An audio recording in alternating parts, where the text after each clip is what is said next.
Some of you might know him as G.T.V from Maine. And G.T.V has had a hard, breaking life, and God saved him. And I want him to come and share his testimony with us tonight, how he made it through his perseverance. Because I think in order for us to overcome, we got to hear the testimony of those who have overcome. When I was little, my family had untraditional beliefs.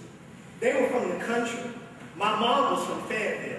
She believed that beer was good for worms, and y'all might not have heard of this before. She believed that if you drank when you're young, you're not going to want it when you get older. You know, and my great-grandparents had 17 children. My grandparents had 15 children. So there was so many people in our family when we went to my grandmother's house on the weekend. And a lot of these people were way older than me. And this is really important. My oldest sister is 10 years older than me, and I have a cousin named Wallace that was 10 years older than her. So when he was 24, she was 14, and when she was 14, I was 4. Well, usually dysfunction and alcohol and drug abuse and a lot of other stuff that goes on in the family is passed down from generation to generation. So what he did to her, she did to me. So when I was 4 years old, they were giving me alcohol and they was blowing me shotguns off weed, and they thought it was funny. Because I was 4 years old and they would get me high and they would teach me bad words, cuss words, and they thought it was funny. But when I grew up stealing their money and cussing them out, they didn't think that was funny. You know, so literally my whole life as a youngster was about drugs and alcohol.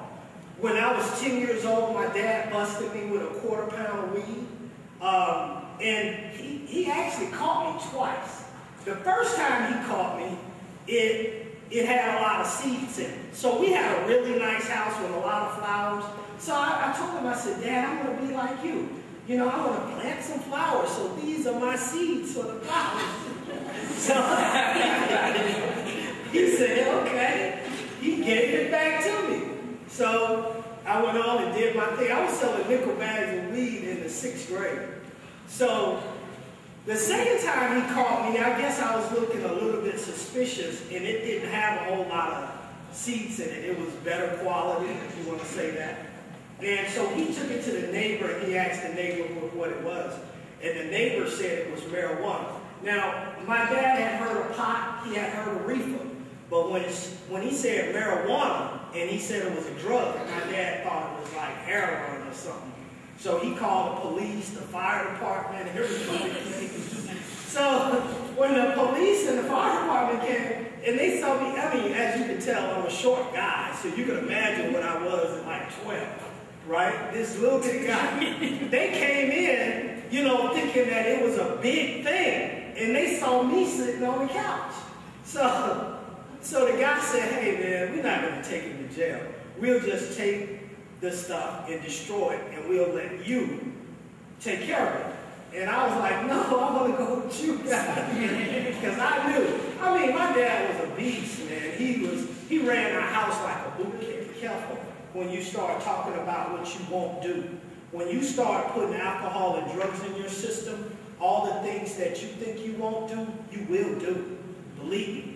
So my disease started to progress when my dad left, and I started doing a whole lot of things that I wouldn't do today, or I wouldn't even think about doing.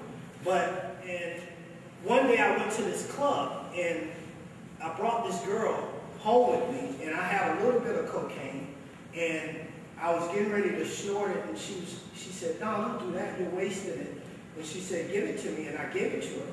And she went in the kitchen and started boiling some water. She asked for some baking soda. Out came the vial.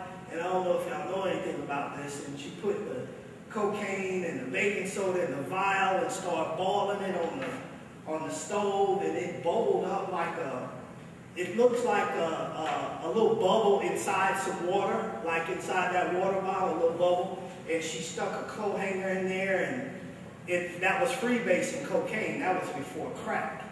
And I remember that first day, because it seemed like all the dignity I had left, and I had very little, everything I had left went down in that pipe.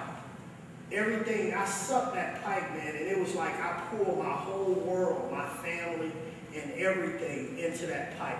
From that point on, I started doing all kind of stuff to my family, like stealing. And I remember one time I stole my sister's money, and I hid it up under the carpet. I went in the corner and pulled the carpet up and put the money up under the carpet, and then put the carpet down real neat. You know, when you're getting high, you swear you're a genius, right? So the carpet back all neatly, and I went to bed. Well, my sister woke up in the middle of the night for some reason looking for her money, and of course, they all knew that I had got it. So they searched the house, they couldn't find the house. I don't know what made my mom pull up that carpet, but she found that money. It was like she had a radar or something. And anyway, she found the money and she gave it back to my sister. And I was upset because she had found the money. I went outside and I took a stick and I broke out all the windows in the house from the outside. Then I took the water hose and went around the house and sprayed water in the house, and just really, really crazy.